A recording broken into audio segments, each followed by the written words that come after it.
Bipol, Luzon, Visayas at Mindanao. Tiniyak na mga otoridad na walang banta ng terorismo sa bansa kasunod ng serye ng pag-atake sa Brussels, Belgium. Pero nakaalerto pa rin ang mga kinaukulan para masiguro ang kaligtasan ng mga biyahero ngayong Semana Santa. At nakatutok si Mark Salazar. Sa kabila ng nakababahalang terror attack sa Brussels, Belgium, walang dahilan para matakot sa mga terminal ng bus, barko at paliparan. Wala raw nasasagap na terror threat sa bansa ang Philippine National Police. Andito naman pong ating mga kapulisan, andito pong ating pati nga ang AFP at iba pang ahensya ng gobyerno nagtutulungan. So wag po tayong mag-alangang bumiyahe. Ang mga pulis at sundalong ito sa Araneta Center Bus Terminal senyales ng heightened alert status ng otoridad.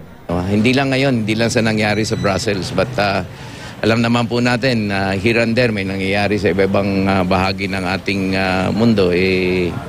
Ganon din naman sa atin.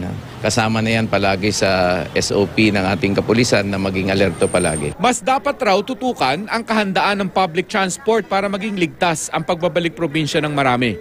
Kabilang ang mga nasa likod ng manibela, kaya ni random breath analyzer sila kanina ng MMDA. Bawal magmaneho ang mga bus driver na may kahit katiting na alkohol sa katawan. Wala naman nagpositibo. Pagkalabas po ng temperature, magpapasa po at hihipan po ng driver natin. Pakihipan po, sir. Yun po.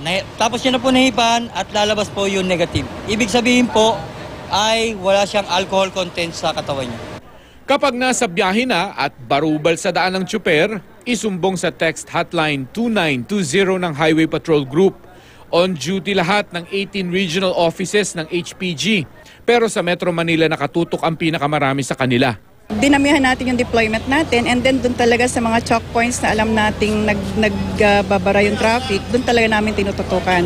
And then may mga radyo sila kung saan yung mas nagdadami yung sasakyan, talagang hinahatak namin. Ang MTRCB nagpaalalang bawal magpalabas ng bold sa biyahe gaya ng mga sumbong sa kanila noon. Hanggang PG lang po ang pwedeng ipalabas sa ating mga bus. Dahil ang bus po ngayon ay considered as theaters. Second, parang proteksyon rin po sa ating mga kabataan. Kapag may malaswang palabas o masyadong bayolente para sa mga batang kasama nyo sa biyahe, magsumbong sa 376-7380. Mark Salazar, nakatutok 24 oras.